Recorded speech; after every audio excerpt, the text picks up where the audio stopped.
রীতিমতো বিস্ফোরক মুখ্যমন্ত্রী মমতা বন্দ্যোপাধ্যায় পর পর একেবারে পুরসভা ধরে ধরে তার নাম এবং তারই সঙ্গে কোথায় কি হাল হয়েছে সেই সমস্ত তথ্য তুলে ধরেছেন। আমরাও এই নিয়ে আজকেই বাংলা এট 5 নিয়ে আলোচনা করব। আর জি 24 ঘন্টা প্রথম থেকেই আপনার কথা, আপনার সম্পর্কে সমস্ত কিছু তুলে ধরছি আমরাই। গত বৃহস্পতিবার ঠিক এই বিষয় নিয়েই আমরা আপনাদের সামনে হাজির হয়েছিলাম। পরিষেবা কোথায় দাঁড়িয়ে রয়েছে হাওড়া পরিষেবার, আর সেই বক্তব্যই কিন্তু উঠে এলো। শুধুমাত্র হাওড়া নয়, তারই সঙ্গে রাজ্যের বিভিন্ন প্রান্তে পুরো পরিষেবার হাল নিয়ে রীতিমতো ভৎসনা করলেন। বিভিন্ন ক্ষেত্রে নাম ধরে ধরে সমস্ত বক্তব্য তুলে ধরবো আর এই নিয়ে আলোচনা করব। স্টুডিও রয়েছেন আমাদের সঙ্গে অতিথিরা। আমাদের সঙ্গে এই মুহূর্তে স্টুডিও রয়েছেন তৃণমূল কংগ্রেস নেতা বৈশ্বনাথ চট্টোপাধ্যায়, রয়েছেন বিজেপি নেতা মণি কাঞ্চন পাল এবং রয়েছেন রাজনৈতিক বিশ্লেষক শম্পা সেন। আপনাদের সবাইকে স্বাগত আমাদের এই আলোচনায়। পুরো বৈঠকে জবরদখল থেকে শুরু করে বিভিন্ন জায়গায় জঞ্জাল সাফ হচ্ছে না এবং জল জমে থাকে, এই নিয়ে বিস্ফোরক মুখ্যমন্ত্রী মমতা বন্দ্যোপাধ্যায় ঠিক কি বলেছেন, পাল্টা প্রতিক্রিয়াই বা কি উঠে আসছে বিভিন্ন রাজনৈতিক দলের ব্যক্তিদের জানাবো। কিন্তু প্রথমেই শোনাবো ঠিক কি বলেন আজ মমতা বন্দ্যোপাধ্যায়।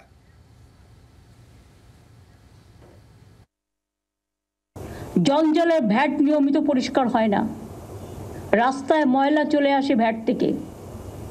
যিনি দায়িত্বে আছেন তিনি কি করছেন? সলিড ম্যানেজমেন্ট সিস্টেম যেটা, এগুলো তো আমাদের আছে, রিসাইক্লিং হয়। আমি যখন রাস্তা দিয়ে যাই, কোনো লাইট খারাপ থাকলে আমি সঙ্গে সঙ্গে ফোন করি। ঘন্টার পর ঘন্টা লাইট জ্বলেই যাচ্ছে তো জ্বলেই যাচ্ছে। গভর্নমেন্টের টাকা ভাবছে দেবে, গভর্নমেন্ট বসে আছে। টাকাটা আসছে কোত্থেকে? এটা জনগণের টাকা, বুঝতে হবে। কলের জল, পাইপ ওয়াটার পড়ে যাচ্ছে তো জল পড়েই যাচ্ছে। কিছু লোকের হ্যাবিট আছে, ঢাকনা করলেও ঢাকনাটা খুলেও বিক্রি করে দেয়। রাস্তাগুলো আমরা সারালে তবে সারাবেন, তা আপনাদের টাকাগুলো যাচ্ছে কোথায়? সারা হাওড়াতে আনঅথরাইজড বিল্ডিং ভরে গেছে। রথিন যখন চেয়ারম্যান ছিল, হাওড়াটাকে 12টা বাজিয়ে দিয়ে গেছে।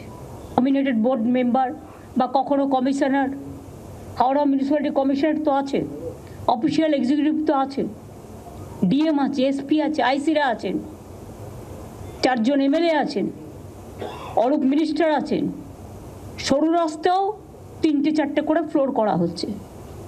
অ্যাম্বুলেন্স ঢোকবার জায়গা নেই, নো অ্যাকশন। কারণ প্ল্যান পাস করতে গিয়েও নানা রকম হয়রানির শিকার মানুষকে হতে হয়, অথচ আমরা কিন্তু অনলাইন করে দিয়েছিলাম। পরপর প্রশ্ন উঠছে, ইতিমধ্যে মুখ্যমন্ত্রী মমতা বন্দ্যোপাধ্যায় সেই সমস্ত প্রসঙ্গ তুলে ধরেছে, সঙ্গে জবরদখলের প্রসঙ্গ কিন্তু তুলে ধরেছেন। এই মাত্র যে বক্তব্য তুলে ধরলাম মমতা বন্দ্যোপাধ্যায়, হাওড়ার প্রাক্তন মেয়র এবং বিজেপি নেতা রথিন চক্রবর্তী তিনি কি বলেছেন মুখ্যমন্ত্রী মমতা বন্দ্যোপাধ্যায়ের বক্তব্য প্রসঙ্গে শোনাবো।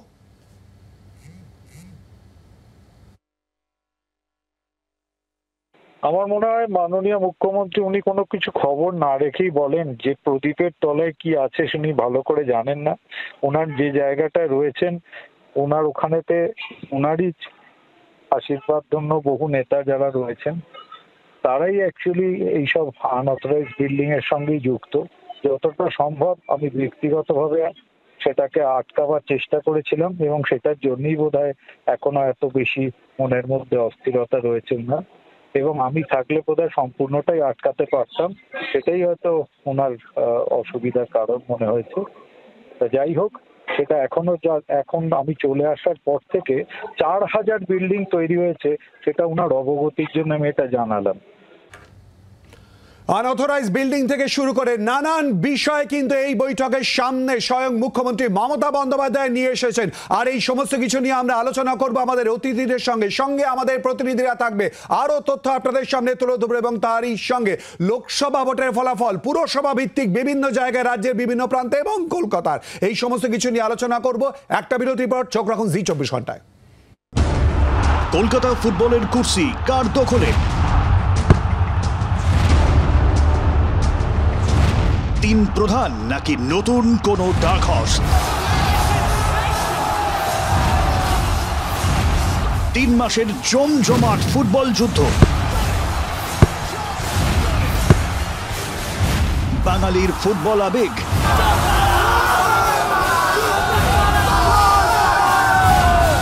কে হাসবে শেষ হাসি? চোখ রাখুন জি24 ঘন্টায় 25শে জুন থেকে।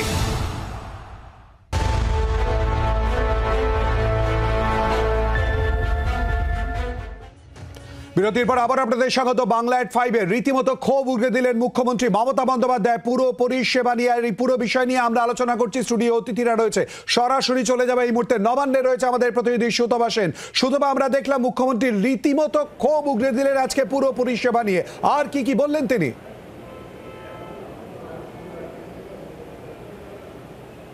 দেখো, খুব প্রত্যাশিত মতো, কারণ যে বৈঠক আমরা দেখেছিলাম গত সপ্তাহে, যেখানে কিন্তু মুখ্যমন্ত্রী কার্যত ক্ষোভ উগরে দিয়েছিলেন এই সমস্ত বিষয়গুলো নিয়ে, অর্থাৎ যেগুলো নিয়ে আজকে তিনি মুখর হয়েছেন। একদিকে পুরো পরিষেবার বিষয়ে তিনি যেরকম বেশ কয়েকটি পুরসভাকে একেবারে মানে সব থেকে খারাপ কাজ হয়েছে বলে নাম উল্লেখ করে বললেন, অন্যদিকে একের পর এক বিষয় নিয়ে, অর্থাৎ মিউটেশন করা নিয়ে, অনলাইন টেন্ডার যাবতীয় বিষয় সেখানে যেখানে দুর্নীতি হচ্ছে, জঞ্জাল অপসারণ হচ্ছে না, অর্থাৎ পুরো পরিষেবা কোনো পুরসভা এলাকাতে কার্যত ভেঙে পড়েছে বলে তিনি উল্লেখ করেছেন। এবং সেখানে একদিকে এমএলএদের, অন্যদিকে কাউন্সিলরদের তিনি দুষেছেন এবং সেখানে বলছেন যে কেউ শুধুমাত্র টাকা খাচ্ছে, টাকা খাওয়া ছাড়া কোনো কার্যত তারা করছেন না, এবং যে যত বড় নেতা মন্ত্রী হোক না কেন তার বিরুদ্ধে ব্যবস্থা নেই, অর্থাৎ যারা দুর্নীতি করেছেন তাদের বিরুদ্ধে ব্যবস্থা নেওয়ার জন্য মুখ্য সচিবকে আজকে মিটিংয়ের মধ্যে থেকে তিনি নির্দেশ দিয়েছেন।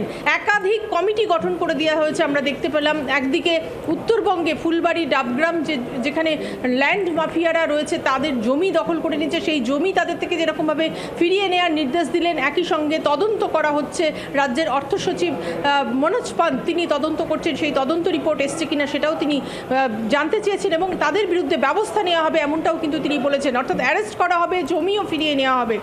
একদিকে ল্যান্ড মাফিয়াদের, অন্যদিকে আরও একটা সাংঘাতিক কথা আজকে মুখ্যমন্ত্রী বলেছেন যে 5টা রাজ্যের মানুষকে কার্যত তাকে পরিষেবা দিতে হচ্ছে, অথচ কেন্দ্রীয় সরকারের বঞ্চনায় টাকা আসছে না রাজ্যে।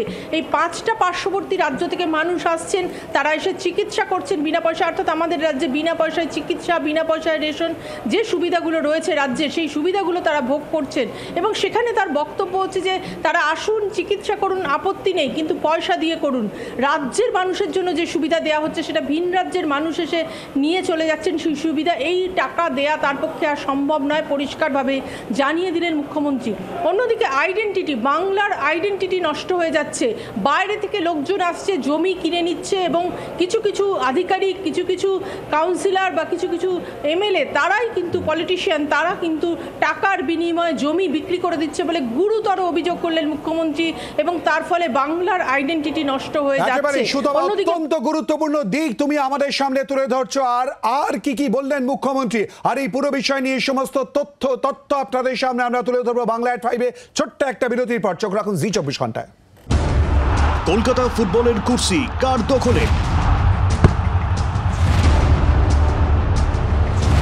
3 প্রধান নাকি নতুন কোন ডার্ক হর্স? 3 মাসের জমজমাট ফুটবল যুদ্ধ, বাঙালির ফুটবল আবেগ,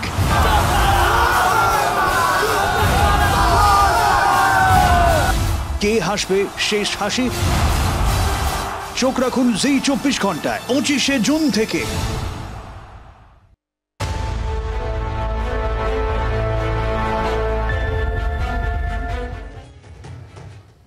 বিরতির পর আবার আপনাদের স্বাগত বাংলা এট 5-এ। জানিয়ে আমরা আলোচনা করছি মুখ্যমন্ত্রীর রণংদেহী মূর্তি রীতিমতো ক্ষোভ উগরে দিলেন বৈশ্বনাথদা। মুখ্যমন্ত্রীর পর বক্তব্য এবং তারই সঙ্গে বললেন টাকা খাওয়া চলছে। দেখুন, প্রশাসনিক প্রধান হিসাবে উনি যা বলেছেন, নিশ্চিতভাবে উনি ওনার বক্তব্য দৃষ্টিতে প্রশাসনিক সভায় বলেছেন, আপনারা সবাই টিভিতেও দেখেছেন।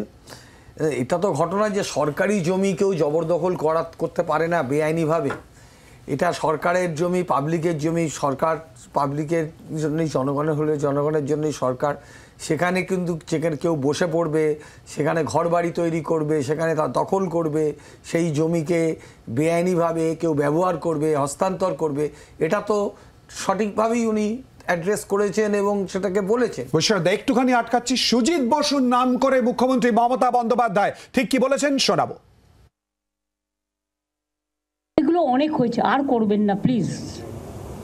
এবার এবার কিন্তু বড্ড চোখে লাগছে, সল্টলেক আমার লজ্জা লাগছে।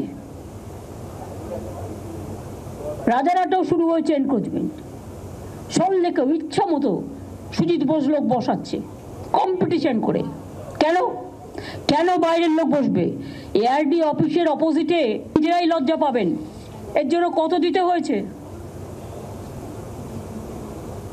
এই একদম পুরো এআরডি অফিসের সামনে সব এনক্রোচমেন্ট হয়ে গেছে। একটা করে তিপ্পল লাগাচ্ছে, একটা করে বসে হচ্ছে, একটা করে তিপ্পল লাগাচ্ছে, একটা করে বসে হচ্ছে। কেন? ওয়াই? আমি জানতে চাই কত টাকার বিনিময়ে কারা নিয়েছে টাকা? কেন সল্টলেক কর্পোরেশনের কাউন্সিলররা কাজ করে না? তারা তো ইলেক্টেড বডি। বৈশ্বনাথদা, তো মুখ্যমন্ত্রী ঠিকই বলেছেন, এটা যদি হয় সরকারি জমিতে কেউ বসে পড়বে, ত্রিপল লাগাবে, খুঁটি করবে এবং সেখানটা দখল করে নেবে, আর সরকারের যিনি প্রশাসনিক প্রধান তিনি সেটা নিয়ে বলবেন, এটা তো অবশ্যই বলতে পারেন। এবং সেটা এবার কে অর্থের বিনিময়ে নিয়েছে নিশ্চিত এটা তদন্ত হবে।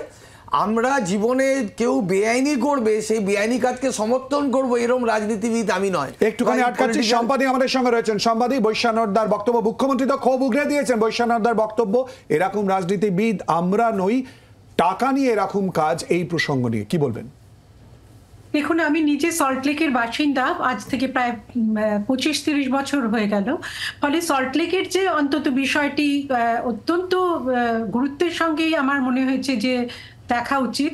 সত্যিই চারিদিকে বিভিন্ন জায়গায় বেআইনি দখলদারি চলছে এবং সেটা তো প্রশাসনের নাকের ডগায় হচ্ছে। সেই দিকে মুখ্যমন্ত্রী পুরসভা ইলেকশনের আগে এই দিকগুলো চিহ্নিত করেছেন যথার্থভাবেই। কিন্তু সব থেকে বড় কথা হচ্ছে এটা নিশ্চয়ই ঘটছে আজ থেকে নয়, বহুকাল আগে থেকেই। পুরো দুর্নীতির বিভিন্ন বিষয়, বেআইনি কনস্ট্রাকশনের বিষয়, গার্ডেন রিচে বাড়ি ভেঙে পড়া, এরকম তো প্রত্যেকটা ক্ষেত্র বহুদিন থেকেই উঠে আসছে শিক্ষা দুর্নীতির মতো করেই। সেটা নিশ্চয়ই মুখ্যমন্ত্রী নিজের অবগতির মধ্যেই রয়েছে। আজকে যখন বিভিন্ন ওয়ার্ড ধরে বিশ্লেষণে, লোকসভা ইলেকশনের যখন ফল বিশ্লেষণ করা যায়, তখন আমরা দেখতে পাচ্ছি যে পুরসভায় 161টি পুরসভার মধ্যে 69টি পুরসভায় এগিয়ে রয়েছে বিজেপি প্রায় ঘাড়ের কাছে নিঃশ্বাস ফেলছে। কোনো কোনো ক্ষেত্রে দুটো ওয়ার্ডে আমরা দেখতে পাচ্ছি যে বাম কংগ্রেসও এগিয়ে রয়েছে। টিএমসির ঘাড়ের কাছে নিঃশ্বাস ফেলছে বিজেপি। সুতরাং টিএমসি পার্টির একটা সুপ্রিমো হিসেবে মুখ্যমন্ত্রীর নিশ্চয়ই দায়িত্ব রয়েছে যে শুধরে দেওয়ার। সেই কাজটাই আজকে তিনি করেছেন এবং সতর্ক করছেন যাতে আগামী পুরসভার ইলেকশনেও তৃণমূল পার্টি একটা উল্লেখযোগ্য ফল করতে পারে বলে আমার মনে হয়।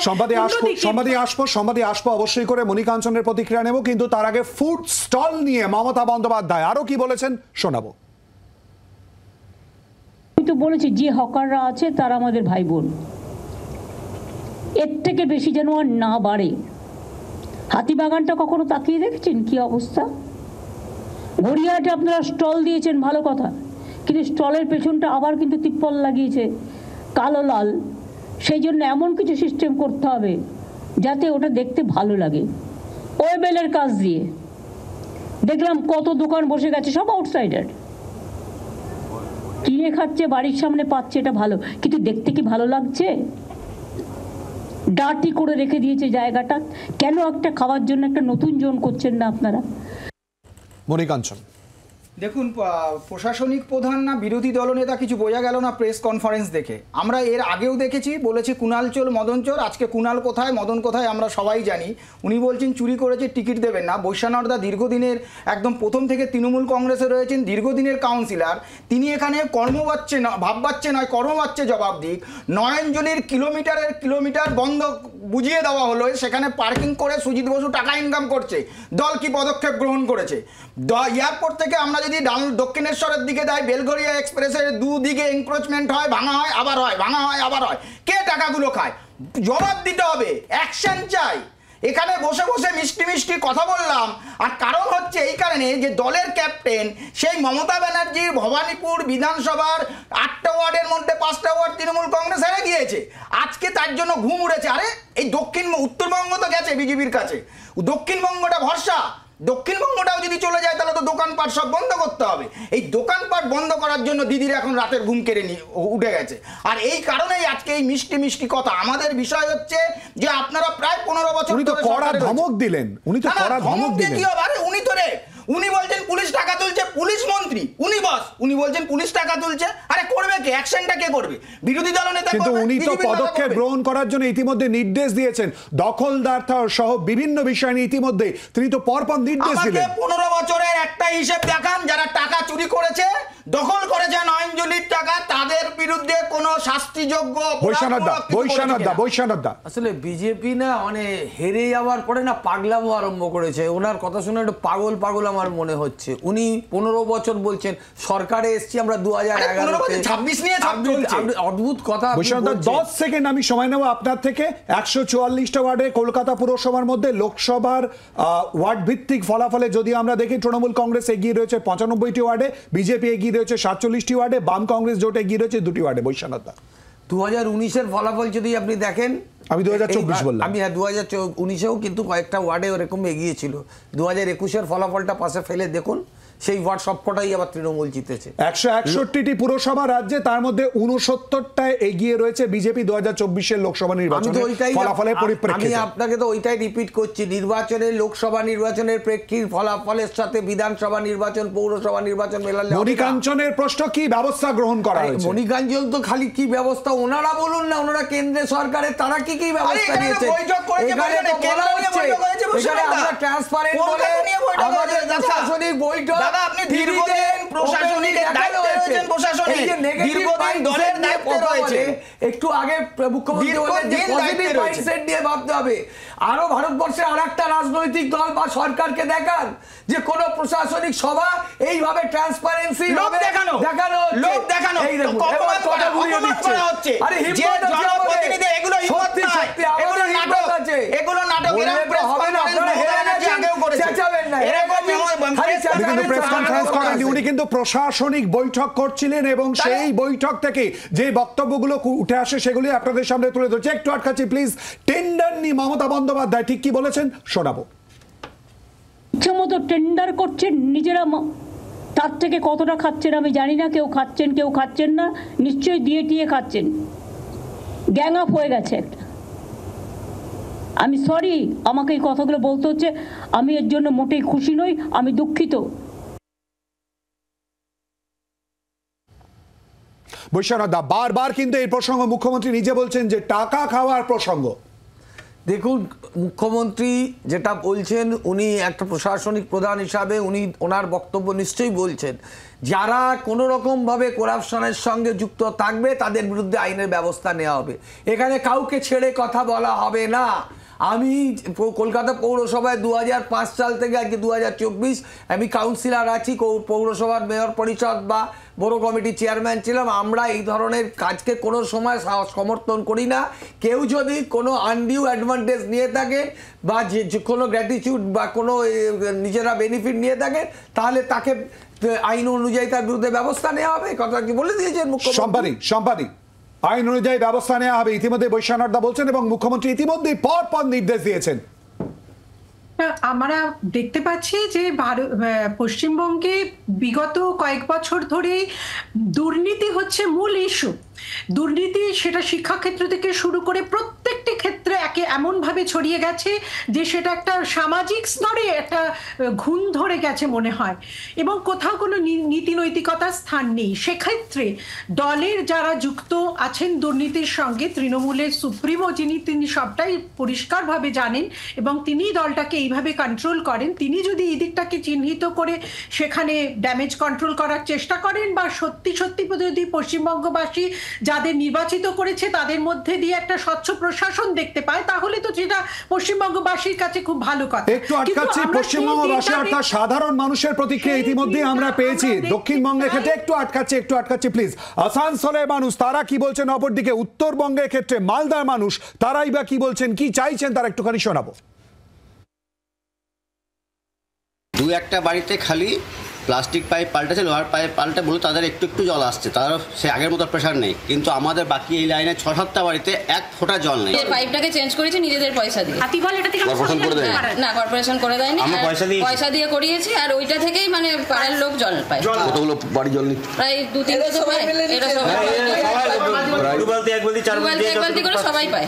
আমাদের জল এক ফোঁটাও পড়েনি। আজ 2 মাস হয়ে গেল আমার জল পড়েনি। আমরা প্রত্যেক সপ্তাহে 1 গাড়ি করে জল কিনছি, তারপর 500 টাকা করে নিচ্ছে।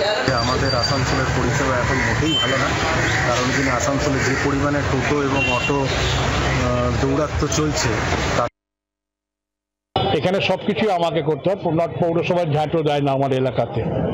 হ্যাঁ, আবার শুনছি যে নতুন করে পৌর ট্যাক্স নিবে। নিকাশি ব্যবস্থা এখন পর্যন্ত কোনো বড় ধরনের বৃষ্টি হয়নি, কিন্তু বিভিন্ন জায়গায় যেখান থেকে জলগুলো বেরাতো, শহরের জলটা যেখান দিয়ে বেরাতো, সেই জায়গাগুলো এখন কিন্তু গার্ড করার সিস্টেম হয়ে গেছে। মানে গোটা রাস্তার ড্রেনগুলো মানে ব্লক করে দেওয়া হচ্ছে। আমি 3 নম্বর ওয়ার্ডের বাসিন্দা। আমরা প্রত্যেক বছরই জলে আমরা ভুক্তভোগী। বৃষ্টি হলে জল নিকাশের ব্যবস্থা থাকে না, জল যথাযথ জমেই থাকে। পৌরসভার এমনি সবই ঠিক আছে, কিন্তু আমাদের মেন সমস্যা হচ্ছে রাস্তা। ব্যবসায়ীরা বসে এতটা সংকোচন করে দিচ্ছে। মালদার রাস্তার যদি আপনি দেখেন, সব রাস্তা ন্যারো, তো সেই রাস্তা আমরা ব্যবসায়ী মানে হকার মুক্ত ফুটপাত। আর হচ্ছে যদি টোটো, এই গ্রামগঞ্জের টোটো এসে মালদা শহরে আপনার 4 চাকা তো দূরের কথা, সাইকেল নিয়ে পর্যন্ত যাওয়াটা প্রচুর টাফ হয়ে যাচ্ছে। এইসব দিকে যদি পৌরসভা নজর দেয় তাহলে অবশ্যই আরো ভালো পরিষেবা পাবো আমরা। মনিকাঞ্চন, খুব সংক্ষেপে পুরো পরিষেবা নিয়ে বক্তব্য রাজ্যের বিভিন্ন প্রান্তে যা আমরা তুলে ধরছি। না না না, অন্যায় কিছু করেনি। 230খানার বিধানসভা সিট, 29টা লোকসভা সিট, বেশি 90% মিউনিসিপ্যালিটি কর্পোরেশন তাদের কাছে। তাদের তো এটা অধিকার যে মানুষ তাদের ভোট দিয়েছে, তাদের পরিষেবা দেওয়ার দরকার কি? মানুষ তাদের নির্ভর করেছে, তাদের তো আর কিছু করেন, উদ্ধার করে দিয়েছে মানুষকে। আর আমার একটাই প্রশ্ন যে মমতা ব্যানার্জি কিভাবে এই কথাটি বলছেন, আমি জানি কে কে টাকা নিয়েছে, তারপরে ধমকি দিচ্ছেন প্রেসের টিভির সামনে। তার অ্যাকশনটা কোথায়? যারা যারা টাকা চুরি করেছে তাদের এগেইনস্টে কি? এক লাইনে আমাদের সময় সংক্ষিপ্ত, এক লাইনে কি বলবেন? বিজেপি হলো ললিত মোদি আর এই মেহুল চস্কিদের দল, নিরাপদীদের দল। এখানে যদি কেউ এখানে তো বলেন কোথায় ললিত মোদি সম্পাদী রাজনীতির মধ্যে পরিষেবা কোথায় দাঁড়িয়ে? সম্পাদী দেশটাকেই খেয়ে নিয়েছেন আপনারা বিজেপি পার্টি, এখানে বড় বড় কথা বলছেন। রাজনীতির কথা হচ্ছে, কিন্তু পরিষেবা কোথায় দাঁড়িয়ে বাংলার বিভিন্ন প্রান্তে? পুরো পরিষেবা, পুরো পরিষেবার হাল যে প্রচন্ড খারাপ, সেটা সাধারণ মানুষের ইন্টারভিউ নিলে, সাক্ষাৎকার নিলে তাদের প্রাত্যহিক অভিজ্ঞতা থেকে বোঝা যায়। সামান্য জল বৃষ্টি হলে জল জমে যাওয়া বা জল না পাওয়া, খাবার জল, পানীয় জল না পাওয়া, শিলিগুড়ির ইনসিডেন্টও আছে কয়েকদিন আগে ঘটে যাওয়া। ফলে মানুষ তো জনপ্রতিনিধিদের নির্বাচন করছেন একটা সুস্থ প্রশাসন পাওয়ার জন্য। একেবারে সাধারণ মানুষের বক্তব্য ঠিক কি বিভিন্ন জায়গার আপনাদের সামনে তুলে ধরেছি, তুলে ধরবো। ব্যারাকপুর, শ্রীরামপুর, বর্ধমানে আপনাদের সামনে দেখাবার এই পুরো বিষয় নিয়ে আলোচনা করব। সঙ্গে আপনারা হোয়াটসঅ্যাপ করেন, হোয়াটসঅ্যাপ করবেন আপনাদের অভিযোগ নিয়ে, যা নিয়েই কিন্তু আমাদের এই অনুষ্ঠান, আপনাদের কথা যা আমরা তুলে ধরছি। আসবো আলোচনা একটা বিরতির পর। চোখ রাখুন জি 24 ঘন্টায়। কলকাতা ফুটবলের কুর্সি কার দখলে? 3 প্রধান নাকি নতুন কোনো ডার্ক হর্স? 3 মাসের জমজমাট ফুটবল যুদ্ধ। বাঙালির ফুটবল আবেগ।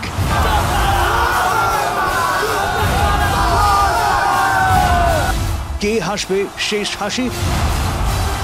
চোখ রাখুন জি 24 ঘন্টায় 25শে জুন থেকে।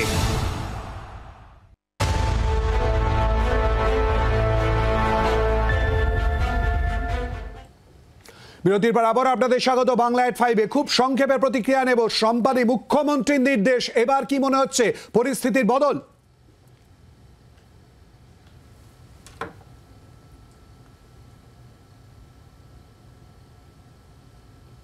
মনিকাঞ্চন, দেখুন, আমি বৈশ্বনাথদা যদি এখানে না থাকতো, আমি হয়তো অন্য প্যানেলিস্ট থাকলে তৃণমূলের এই কথাটা জিজ্ঞেস করতাম না। আজকে মুখ্যমন্ত্রী অনেক কথা বললেন, আর বৈশ্বনাথদার পৌঁছ কতটা আমি জানি। বৈশ্বনাথদা চ্যানেলে একটা জিনিস বলে যান, যারা 3-4টে বুথ নিয়ে একটা ওয়ার্ড, সেই কাউন্সিলররা এই মহিষের মতো 10-12টা করে বডিগার্ড নিয়ে ঘুরে বেড়াচ্ছে। তার পয়সা কোথা থেকে আসছে? আর এই বডিগার্ডগুলো সরানোর সিদ্ধান্ত কি মমতা ব্যানার্জি নেবেন? একটা প্রশ্নের উত্তর। বৈশ্বনাথদা, আপনি আগে বলুন, আপনাদের যে কাউন্সিলররা মহিষের মতো নিয়ে বডিগার্ড নিয়ে ঘোরে, প্রাইভেট সিকিউরিটি কি বলছেন? এখানে এসছে, আমি চ্যানেলে দেখেছি, খারাপ লাগবে, নাম করে বলবেন না, ব্যক্তি আক্রমণের মধ্যে যাবেন না। আরে সারা রাজ্যে কি ওদিকে কি তাহলে তো পোস্টপোন ভায়োলেন্সে চলে যেত, তাহলে তো পোস্টপোন ভায়োলেন্সে সিএসএফ তো সরকারি, আপনাদের পার্টি সরকারি সিকিউরিটি ভায়োলেন্সে চলে যেত। আমাদের কোনো সিকিউরিটি নেই। কে বলেছে? আপনি চলুন, কোনো সিকিউরিটি নেই। আধা ঘন্টা টাইম দিন, আপনি কলকাতা পেরে আপনাদের নাম করে বলে দিন তো কেন সিকিউরিটি নেই, আপনাকে দেখিয়ে দেব। আপনাদের কত সিকিউরিটি কথা দেখিয়ে দেব। এই ভাববাচ্চে কথা ছেড়ে অ্যাকশন বলুন না। অনেক রিঅ্যাকশন দেখিয়েছে। একে অপরের বিরুদ্ধে অভিযোগ, কিন্তু মুখ্যমন্ত্রী কড়া নির্দেশ প্রশাসনিক স্তরে। ইতিমধ্যে মুখ্যমন্ত্রী মমতা বন্দ্যোপাধ্যায়ের এই নির্দেশ, এই নিয়ে সমস্ত তথ্য আলোচনা আপনাদের সামনে আমরা তুলে ধরলাম, তুলে ধরবো আরো অবশ্যই করে। এই নিয়েই, এই প্রসঙ্গ নিয়েই কিন্তু আমরা ইতিমধ্যেই আপনাদের মতামত চেয়েছিলাম। আমরা আপনাদের জিজ্ঞেস করেছিলাম, লোকসভায় ভালো ফল হলে শহুরে ভোটে ভোটারদের টান আগামী দিনে শাসক দলের কাছে অশনি সংকেত কি হতে পারে? ভোটের টান শহুরে ভোটারদের ক্ষেত্রে, এই নিয়ে ইতিমধ্যে আপনাদের মতামত পেয়েছি। ইউটিউবে মতামত পেয়েছি 40,000 বেশি মানুষের। ইউটিউবে আপনারা ইতিমধ্যে বলেছেন 80% মানুষ হ্যাঁ বলেছেন, 20% মানুষ না বলেছেন। ফেসবুকে ইতিমধ্যে আমরা উত্তর পেয়েছি আপনাদের কাছ থেকে 50,000-এর বেশি মানুষের, যার মধ্যে 60% মানুষ একই প্রশ্নের উত্তরে হ্যাঁ বলেছেন, না বলেছেন 40% মানুষ।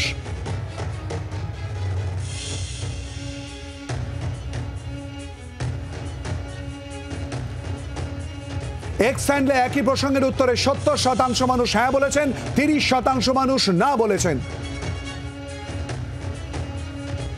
ইনস্টাগ্রামে 70% মানুষ হ্যাঁ বলেছেন, 30% মানুষ না বলেছেন। একই প্রসঙ্গে হোয়াটসঅ্যাপে 90% মানুষ হ্যাঁ বলেছেন এবং 10% মানুষ না বলেছেন।